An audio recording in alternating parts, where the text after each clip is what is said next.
Assalamualaikum warahmatullahi wabarakatuh. Eh, Hari ini kita akan membahas mata kuliah analisa laporan keuangan pada chapter 3, yaitu Analyzing Financing Activities. Jadi kita akan mulai membahas untuk case 32 dan case 33. Yang pertama kita akan bahas case 32 dulu. Izin saya untuk share screen soalnya.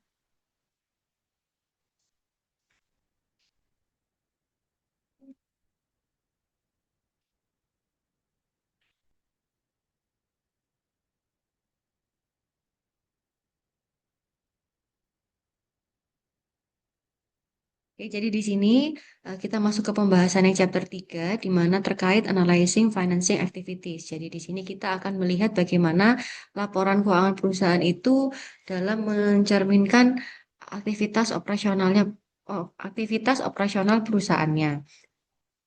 Seperti yang sudah dibahas oleh teman-temannya di kelas, saya akan coba masuk ke pembahasan latihan soal. Nah, di sini kita menggunakan laporan keuangannya si Campbell Soup. Jadi kita buka dulu laporan keuangannya. Di sini kita bisa lihat financial statement of Campbell Soup. Di bagian pertama di sini ada eh, schedule of sales and earning. Di sini akan mencerminkan bagaimana ternyata si Campbell Soup Company ini dia tidak hanya satu perusahaan saja, tapi dia punya beberapa perusahaan. Yang mana di sini ada Campbell North America, Campbell USA, Campbell Canada, Campbell Biscuit and Bakery, Pepperidge Farm, International Biscuit, and Campbell International. Sehingga nanti yang di sini yang muncul adalah laporan seluruh perusahaan dari si Campbell, gitu ya. Nah, yang akan kita bahas di sini adalah laporan keuangannya si Campbell Soup. Di sini adalah CLK-nya atau catatan atas laporan keuangan dari si Campbell yang mana nanti akan dijelaskan per masing-masing akun untuk deskriptifnya seperti apa. Kemudian kita langsung masuk ke soal. Jadi di soal kemarin, sebentar saya bukakan.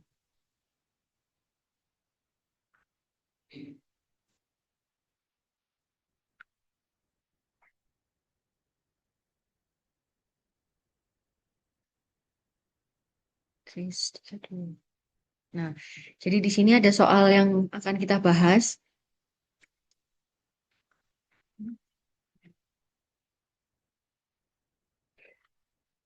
Nih, jadi di sini dia bilang berdasarkan annual reportnya dari Campbell Soup Company, maka diminta yang pertama identify Campbell Soup major categories of liability, identify which of this liability require recognition of interest expense.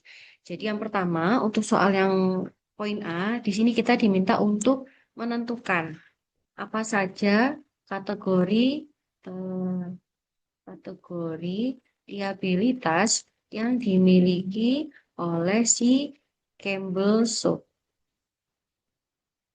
gitu ya.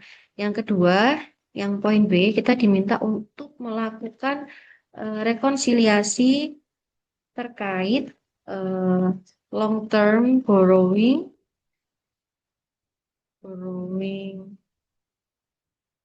di Campbell Soup pada tahun 11. Kemudian yang poin C, kita diminta untuk menjelaskan komposisi dari long term liabilities si Campbell Soup-nya, gitu ya. Dengan mengacu pada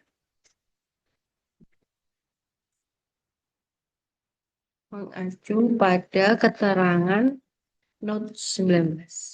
Jadi kita coba bahas yang pertama dulu.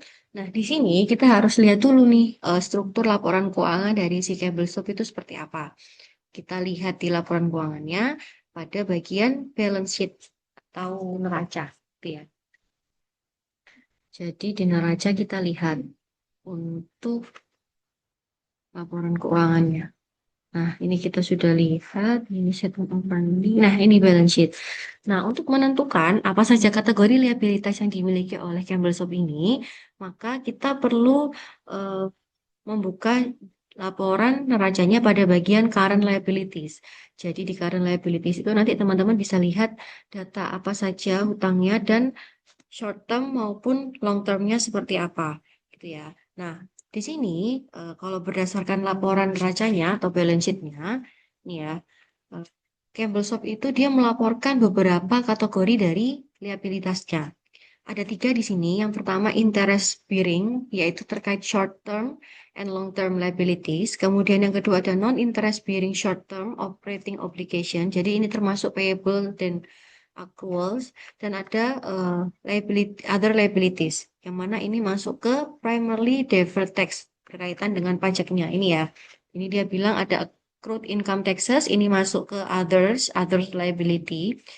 Kemudian ada juga non-interest bearing short term termasuk payable dan accrual. Ini ada dividend payable masuk ke kategori yang kedua dan yang tadi ada interest bearing yaitu short term and long term liability. Nah, di sini saya akan coba jelaskan secara singkat masing-masing dari kategori liabilitas. Jadi untuk yang poin A jawabannya dia punya tiga kategori liabilitas. Yang pertama, sorry. Nah, ada interest bearing, kemudian ada non interest bearing, dan yang ketiga ada others liability. Ini masuk ke pajak ya. Oke.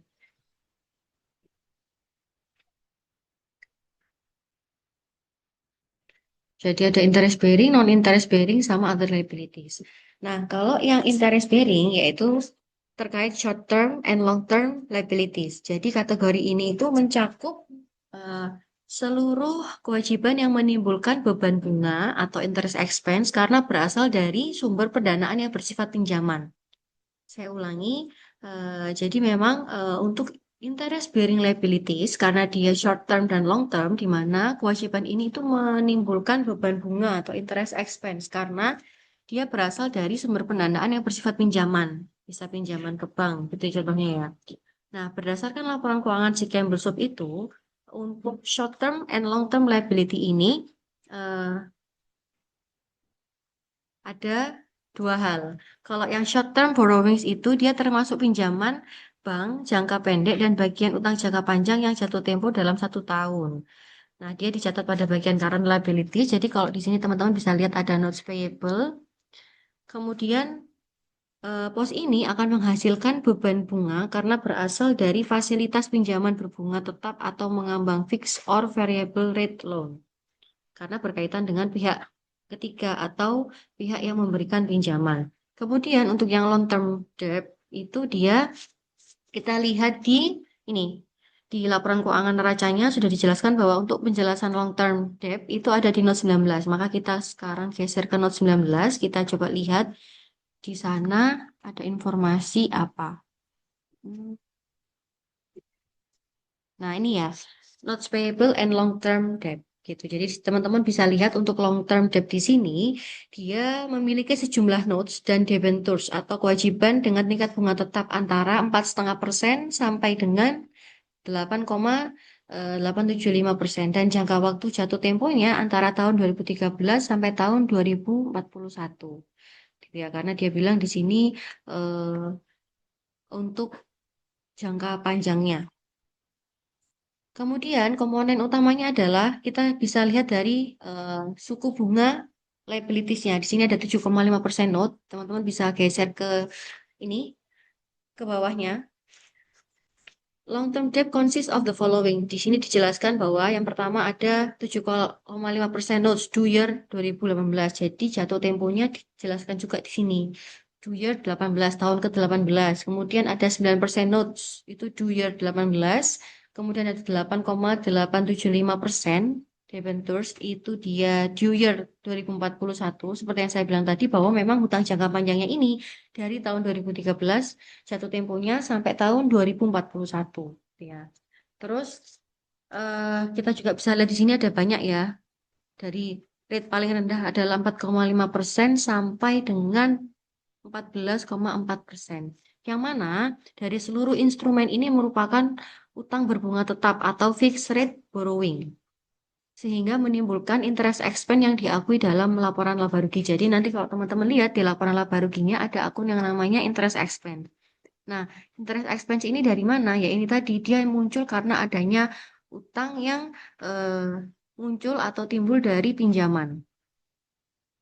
Kemudian di sini juga perusahaan melaporkan saldo long term-nya sekitar 772,6 juta pada akhir tahun ke-11 setelah adanya penerbitan dan pelunasan utang baru. Jadi kan dia di 2010 bilang kalau long term liabilities-nya itu sebesar 805. Nah, di tahun ke-11 ternyata berkurang sebesar 772,6. Jadi di sini maknanya adalah ada penurunan nilai dari liabilitasnya. Berarti artinya akan ada eh, pelunasan utang atau mungkin dia penerbitan surat utang baru sehingga itu mengurangi jumlah liabilitas dari utangnya itu sendiri. Sehingga kewajiban interest bearing inilah yang menyebabkan pengakuan interest expense di laporan laba rugi, baik dari pinjaman jangka pendek maupun utang obligasi jangka panjang. Jadi dari adanya nominal pinjamannya serta dari rate ini nanti yang akan menjadi nilai atau nominal dari interest expense-nya. Kemudian yang kedua akan dibahas tentang non-interest bearing. Kalau tadi ada interest bearing note, sekarang ada non-interest bearing. Itu adalah berkaitan dengan payables and accruals. Jadi kategori ini mencakup kewajiban operasi jangka pendek yang tidak menghasilkan beban bunga, melainkan muncul dari kegiatan bisnis normal perusahaan. Jadi di sini coba saya rincikan. Jadi ada tiga kategori liabilitas. Yang pertama interest bearing. Interest bearing. Kalau interest bearing ini tadi dia eh, ada short term and long term. Nah, dia ini muncul akibat adanya pinjaman. Sehingga dari pinjaman itu muncul yang namanya interest expense. Nah, sekarang yang kedua namanya non-interest bearing. Kalau non-interest bearing ini masuk ke payable and accrual. Nah, di mana payable and accrual ini dia eh, muncul dari kegiatan bisnis perusahaan normal, perusahaan. Sehingga tidak menghasilkan interest expense. No interest expense. Nah, kalau di apa namanya laporan keuangannya si siapa namanya Campbell ini, dia ada account payable, kemudian dia ada accrued liabilities, sama dia ada income taxes payable. Income taxes payable. Nah, di mana kalau account payable itu berarti kaitannya sama utang usaha, yaitu kewajiban kepada pemasok atas pembelian bahan baku, bahan kemasan, dan jasa. Kemudian kalau untuk accrued liabilities atau kewajiban akrual, itu mencakup biaya gaji, tunjangan karyawan, iklan, distribusi, dan beban operasional lain yang masih harus dibayar. Nah, kalau untuk income tax payable berarti adanya pajak penghasilan yang masih harus dibayar ke otoritas pajak. Nah, pos-pos ini dari yang non-interest bearing ini muncul pada bagian current liabilities. Jadi kita kembali lagi ke balance sheet.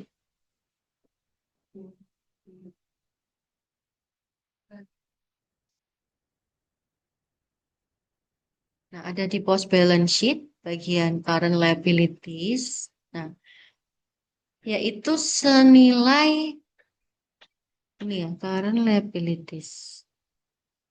Nah, di mana itu nanti eh, kewajiban ini tidak menimbulkan beban bunga karena bersifat operasi normal, bukan pendanaan. Sehingga biaya terkait yang diakui sebagai operating expense atau cost of goods sold bukan interest expense. Jadi nanti ini kaitannya sama beban operasional perusahaan dan COGS perusahaan. Nih. Ada nominal 408,7 dan 491,9 untuk yang accrued liabilities. Itu ya. Nah, selanjutnya kita bahas tentang other liabilities. Jadi kategori dari liabilitasnya si Campbell itu ada tiga. Yang terakhir yaitu other liabilities. Di mana other liabilities ini terkait taxes atau perpajakannya. Jadi dia juga tidak akan menghasilkan beban bunga, no interest expense. Karena dia eh, nominalnya itu muncul karena adanya perbedaan waktu pengakuan antara akuntansi dan pajak. Karena kalau misalkan kita membuat laporan keuangan, sebuah perusahaan itu membuat laporan keuangan, maka dia akan membuat yang namanya laporan keuangan perusahaan atau financial statement dan laporan pajak, di mana antara laporan keuangan perusahaan dan laporan pajak itu akan menimbulkan nominal yang berbeda. Karena pencatatannya juga berbeda. Kalau di laporan pajak itu cash basis, sedangkan kalau di laporan keuangan itu accrual basis. Nah, perbedaan itu tadilah yang akan menyebabkan adanya deferred taxes yang masuk pada post other liability, sehingga dia tidak ada yang namanya mengakui beban interest atau beban bunga. Jadi dari laporan keuangan ini, Campbell Soup ini dia melaporkan adanya deferred tax income nih, accrued income taxes ini sebagai bagian dari non-current liabilities. Kemudian, kewajiban ini timbul karena perbedaan temporer antara laba akuntansi dan laba kena pajak. Misalnya perbedaan dalam metode penyusutan aset atau pengakuan pendapatan. Nah, selain itu juga terdapat yang namanya post-retirement and post-employment benefit, yaitu kewajiban terhadap pensiun dan manfaat karyawan yang juga tidak menghasilkan bunga, tapi akan dibayar di masa yang akan datang. Jadi, untuk yang jawaban poin A di sini, dia punya eh, seluruh kewajibannya diklasifikasikan menjadi tiga kelompok utama. Ada interest bearing liability, non-interest bearing operating obligation, sama other liabilities. Yang mana dari tiga struktur kewajiban ini itu menunjukkan bahwa Campbell Soup ini dia memiliki kombinasi kewajiban operasi dan kewajiban pembiayaan yang dikelola secara konservatif. Di mana sebagian besar utang berbunga bersifat fixed rate. Jadi sehingga risiko perubahan suku bunganya relatif rendah. Selain itu, proporsi kewajiban non bunga yang besar menunjukkan stabilitas likuiditas jangka pendek dan posisi keuangan yang sehat. Gitu ya. Sekarang kita beralih ke poin B. Poin B itu dia minta rekonsiliasi terkait long term borrowing. Jadi kita disuruh minta untuk menentukan sebenarnya berapa sih long term borrowing pada Campbell Soup di tahun ke-11 gitu ya. Jadi di sini kita seperti buat di account chart untuk long term debt-nya. Long term debt liabilities. Long term debt. Long term debt. Jadi kita seperti buat di account, ini sisi debit dan ini sisi kreditnya gitu ya. Di debit, nah kita lihat dulu nih laporan keuangannya. Kita buka laporan keuangannya tadi untuk notes to financial statement-nya bagian long term debt tadi ada di note 19 ya. 19. Nah, kita lihat dari sini. Komposisi dari long term debt consists of the following. Nah, kita lihat yang pertama untuk ini 13,99% notes due year 12. Jadi di sini dia bilang adanya eh, retirement of 13,99% zero coupon notes.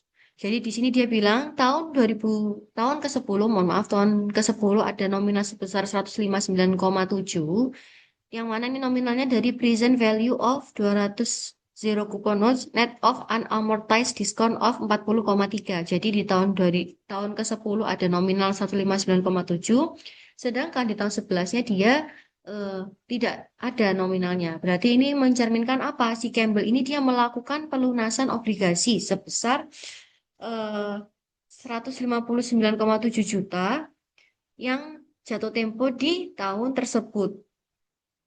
Nah, sehingga di sini kita bisa tuliskan untuk yang poin A, kita tuliskan dulu begininya yaitu 805,8.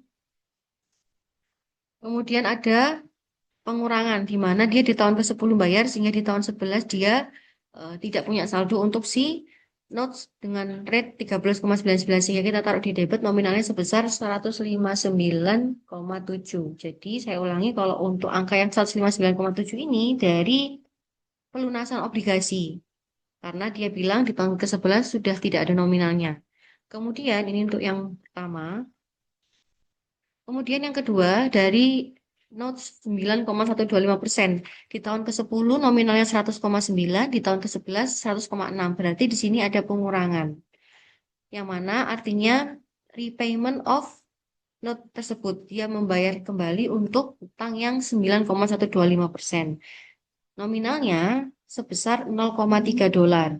Jadi sebagian kecil dari pinjaman berbunga 9,125% itu dilunasi. Jadi di sini kita bisa catat sebesar yang kedua 0,3 dolar.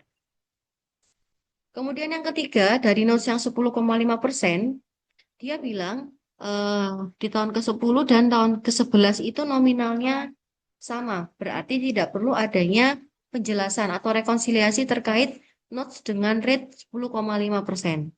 Selanjutnya yang untuk 7,5%, dari tahun ke-10 dia 99,5 dan di tahun ke-11 dia 99,6. Berarti ini artinya apa? Ada tambahan pinjaman, additional borrowing on 7,5% notes. Jadi Campbell di sini dia menambah sedikit pinjaman baru dengan suku bunga 7,5%. Nah, kenapa kok angkanya kecil? Bisa jadi ini hanya tambahan sedikit saja karena adanya penyesuaian amortisasi atau accrual interest. Tapi perlu kita catat karena kita diminta untuk merekonsiliasi terkait long term borrowingnya. Jadi di sini yang ketiga kita catat di sini sorry di kredit ya karena dia menambah 0,1 untuk yang ketiga. Nah selanjutnya yaitu dari rate yang 9%. Dari yang 9% ini di tahun ke-10 dia nggak ada, tapi di tahun ke-11 ada. Berarti di sini ada penambahan pinjaman. Campbell menerbitkan obligasi baru sebesar 99,8 juta dengan bunganya 9%. Jadi ada borrowing on 9% note. Berarti di sini dia menerbitkan hutang baru, kita menambahkan saldonya di sini sebesar 99,8 dolar untuk notes yang 9%. Nah, kemudian untuk notes yang 8,58% sampai 8,75% sama kasusnya kayak yang sebelumnya, ada penambahan baru, kita catat di sini 100 untuk yang selanjutnya. Kemudian sama untuk yang 199,6 di sini juga statusnya sama, ada penambahan utang baru. Jadi dia mengeluarkan obligasi jangka panjang senilai 199,6. Kemudian untuk yang 100 tadi, dia menerbitkan ini, medium term notes, yang mana jatuh temponya di tahun ke-21 sebesar 100 juta. Nah, kemudian kita beralih ke rate 4,7 sampai 14,4%. Nah, di sini ada nominal sebesar ini ya, dari 82,5 ke 58,2. Berarti kan nominalnya berkurang. Maknanya adalah repayment of other notes. Jadi ada pelunasan kewajiban lain seperti notes payable sebesar 24,3 juta. Ini dia bilang other notes due year. Jadi dia ada pelunasan terkait other notes itu tadi. Berarti kita taruh di sisi debit sebesar 24,3 juta dolar. Sorry. Selanjutnya di sini ada notes payable reclassified. Jadi reclassification of note yaitu utang jangka panjang sebesar 250,3 juta dipindahkan ke current liability karena jatuh tempo dalam 1 tahun. Oleh karena itu kita di sini tambahkan 250,3 juta. Kemudian yang terakhir ada yang namanya capitalist obligation. Jadi ada tambahan utang sewa guna usaha atau capitalist sebesar 1,9 juta yang menambah saldo long term debt. Jadi di sini kalau menambah saldo long term berarti ditaruh di sisi kredit sebesar 1,9 juta. Sehingga ending balance-nya adalah kita jumlahnya. Apakah sama dengan laporan keuangan? Harusnya sama ya, karena kita di sini hanya diminta untuk menjelaskan.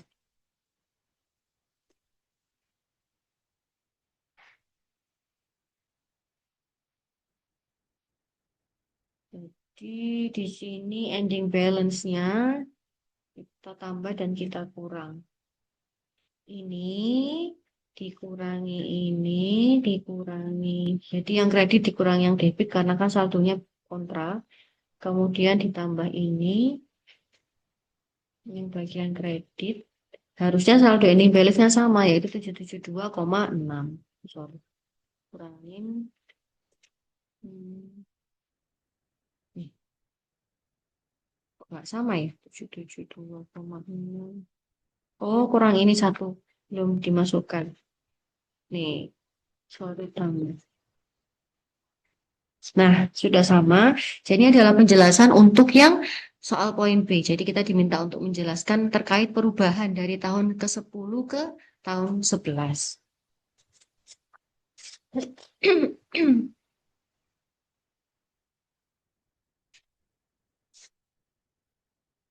Nah, dari penjelasan rekonsiliasi ini, maknanya adalah, jadi Campbell di sini dia melunasi sebagian besar utang berbunga tinggi. Jadi dari tahun 10 ke tahun 11 dia sebagian besar melunasi hutang-hutangnya berbunga tinggi kayak tadi yang 13,99% dan 9,125%. Yang mana ketika Campbell memutuskan untuk melunasi sebagian hutang yang berbunga tinggi, itu jelas membantu menurunkan beban bunga di masa depan, menurunkan beban bunga atau interest expense-nya di masa depan. Namun ternyata di samping dia juga melunasi utang berbunga tinggi, dia ternyata menerbitkan hutang baru dengan rate 7,5%, 9%, dan 8,875% ternyata untuk mendanai kebutuhan modal atau refinancing. Nah, terkait reclassification yang berarti adalah sebagian utang jangka panjang kini mendekati jatuh tempo, maka harus dipindahkan ke kategori current liability. Nah, akibat semua transaksi ini sehingga total long term debt-nya menurun yang awalnya dari 805,8 juta dolar menjadi 772,6 juta dolar. Sehingga selama tahun ke-11, Campbell Soup ini dapat mengelola struktur utangnya dengan melunasi obligasi lama yang berbunga tinggi dan menerbitkan beberapa utang baru dengan tingkat bunga yang menengah. Meskipun terjadi penerbitan baru, total long term debt-nya sedikit menurun karena apa? Akibat pembayaran dan reklasifikasi hutang yang akan jatuh tempo ke jangka pendek. Gitu ya. Nah, selanjutnya kita akan menjawab untuk soal poin C. Di poin C ini dia minta menjelaskan komposisi dari long term liability si Campbell Soup. Yang mengacu pada keterangan not 19. Jadi kita lihat dulu not 19 ini dia memaparkan isi dari long term liabilities-nya. Nah, dia ternyata dari data tersebut, dari data ini, Campbell Soup itu menerbitkan berbagai jenis surat utang jangka panjang, baik notes maupun debentures, dengan suku bunga tetap atau fixed rate. Jadi selama dia menerbitkan itu, ya kalau dia sudah menerbitkan rate yang 13,99% ya sudah, itu rate-nya segitu. Kalau yang 8% ya udah 8%, tidak merubah rate-nya dari notes yang diterbitkan. Sehingga tidak adanya resiko perubahan suku bunga. Yang mana maksudnya kalau tidak ada resiko perubahan suku bunga, sehingga risikonya itu rendah untuk notes tersebut karena beban bunga tidak akan berubah walaupun suku bunga pasarnya naik. Jadi tidak akan berkaitan karena memang dia sudah menerbitkan obligasi dengan rate bunganya segitu. Di mana keuntungan dari hal ini adalah menunjukkan adanya stabilitas laporan atau beban keuangan terkait interest expense di masa depan. Nah, karena karena semua utang berbunga tetap, maka Campbell ini tidak perlu menggunakan instrumen lindung nilai atau derivatif seperti interest rate swaps atau futures. Sehingga manajemen risiko bunga dilakukan secara natural hedge lewat struktur utang dan ini jelas menghemat biaya dan menyederhanakan pengelolaan keuangan perusahaan. Kemudian dari note 19 ini, dari catatan 19 ini, kita bisa melihat bahwa catatan laporan keuangan menunjukkan jadwal jatuh tempo atau maturity schedule utang jangka panjangnya dalam 5 tahun ke depan dalam jutaan dolar. Yang mana tahun ke-12, tahun ke-12 ini dia bilang ada jatuh tempo sebesar hmm, nih, principal amount of long-term debt mature as follow. Year tahun ke-12 dia bilang adanya jatuh tempo sebesar 227,7 juta. Tahun ke-13 dia bilang adanya 118,9 juta. Dan tahun ke-14 sampai 16 dia bilang apa? Jumlahnya yang jauh lebih kecil. Dan setelah 16 tahun, dan setelah tahun ke-16 sisa utang jatuh temponya lebih dari 5 tahun kemudian. Sehingga kesimpulannya adalah distribusi jatuh tempo utangnya itu cukup tersebar, tidak menumpuk hanya di satu tahun tertentu. Sehingga menunjukkan apa? Menunjukkan bahwa manajemen risiko likuiditas dari si Campbell Soup ini baik. Dia bisa untuk mendistribusikan masing-masing jatuh tempo dari utangnya itu di beberapa tahun, tidak hanya di tahun yang sama. Dan dia juga berusaha untuk melunasi utang dengan rate besarnya di awal tahun, sehingga dampaknya apa? Di tahun berikutnya beban utangnya tidak terlalu tinggi. Kemudian dia bilang the remaining long-term debt matures in excess of 5 tahun. Berarti artinya apa? Sebagian besar utang lainnya baru akan jatuh tempo setelah 5 tahun. Jadi artinya struktur pembiayaan Campbell itu cukup panjang dan tidak akan menekan arus kas jangka pendek, gitu ya, karena beberapa utangnya sudah terdistribusi merata di tahun-tahun berikutnya. Kemudian kita lihat di arus kasnya perusahaan, statement of cash flow perusahaan. Nah, di sini dia bilang, nih, nah, dia bilang di sini ada net cash provided by operating activities. Jadi dengan arus kas operasi sebesar 805,2 juta per tahun, jadi di sini menunjukkan bahwa kemampuan Campbell untuk membayar utang dan bunga itu dianggap sangat kuat atau solvent karena dari net cash operating activities aja dia sudah sebesar ini, maka dengan total utang yang 772,6 tadi harusnya itu bisa eh, jadi catatan bahwa si Campbell ini ternyata bisa dianggap bisa untuk membayar utangnya, walaupun eh, dengan kondisi di mana net cash-nya sebesar 805, tapi kan lebih besar daripada jumlah total liability-nya, yaitu sebesar 700 juta sekian, gitu ya. Di mana arus kas operasi tahunan jauh melebihi dari total jatuh tempo utang tahunan. Kemudian dia juga bisa dikatakan bahwa rasio operating cash flow-nya to debt maturities itu adalah 3 kali. Jadi perusahaan sangat aman secara likuiditas dan solvabilitas. Kemudian tidak ada indikasi adanya potensi gagal bayar atau kesulitan membayar bunga ya. Karena ini tadi jumlah net cash-nya lebih besar daripada jumlah total current liability-nya. Nah, dari hasil analisis yang sudah kita coba buat tadi, kita bisa mengambil kesimpulan bahwa si Campbell Soup ini ternyata dia memiliki profil keuangan yang sehat dan konservatif. Dibuktikan dari apa? Dia memiliki utang yang bunganya cenderung tetap. Di mana kalau rate bunga yang tetap, maka dia akan memiliki minim risiko bunga. Kemudian yang kedua, bisa dibilang profil keuangan yang sehat itu adalah dari dia punya jadwal jatuh tempo dari utangnya yang terdistribusi dengan baik di masing-masing tahun. Dan kemudian adanya arus kas operasi yang nominalnya cukup besar dan stabil, yaitu dilihat dari nominalnya 800 juta yang lebih besar dari nominal liabilitasnya. Nah, dengan struktur yang seperti ini menunjukkan bahwa solvensi atau kemampuan jangka panjang untuk membayar kewajiban bukanlah masalah bagi perusahaan ini, sehingga tidak ada yang perlu dikhawatirkan bahwa perusahaan ini akan gagal bayar terhadap utangnya. Itu tidak, karena dari net cash operatingnya sudah lebih besar daripada total liability-nya. Selanjutnya, ini untuk soal yang bagian C, coba saya narasikan. Jadi untuk yang bagian C tadi,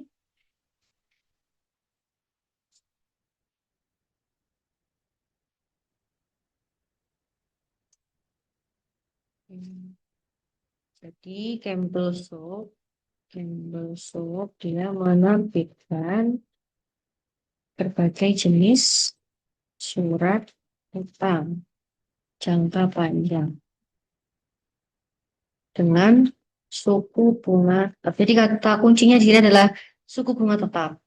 Kemudian hmm, dia tidak perlu menggunakan derivatif. Nilai lindung apa? Bukan instrumen lindung nilai. Menggunakan instrumen lindung nilai karena dia bunganya tetap tadi. Kemudian jadwal jatuh temponya terdistribusi merata.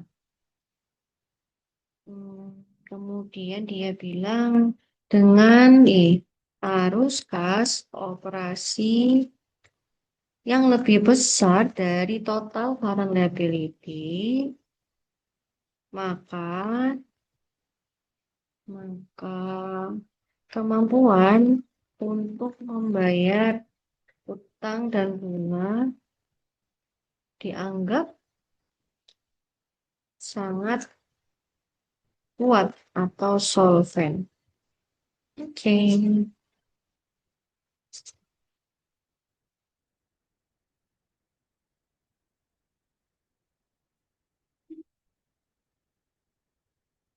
Untuk yang 32 saya cukupkan di sini pembahasannya. Nah, selanjutnya nanti akan saya jelaskan ulang untuk studi kasus yang 33 ya. Jadi yang 32 sudah cukup terkait analyzing and interpreting liabilities. Nah, sekarang yang 33 akan kita lanjutkan yaitu masih sama, hanya bedanya kita diminta untuk menganalisa terkait ekuitas. Kalau yang tadi adalah liabilitas, maka yang setelah ini kita akan membahas yang ekuitas. Untuk yang 32 saya akhiri dulu, selanjutnya akan saya bahas terkait ekuitas.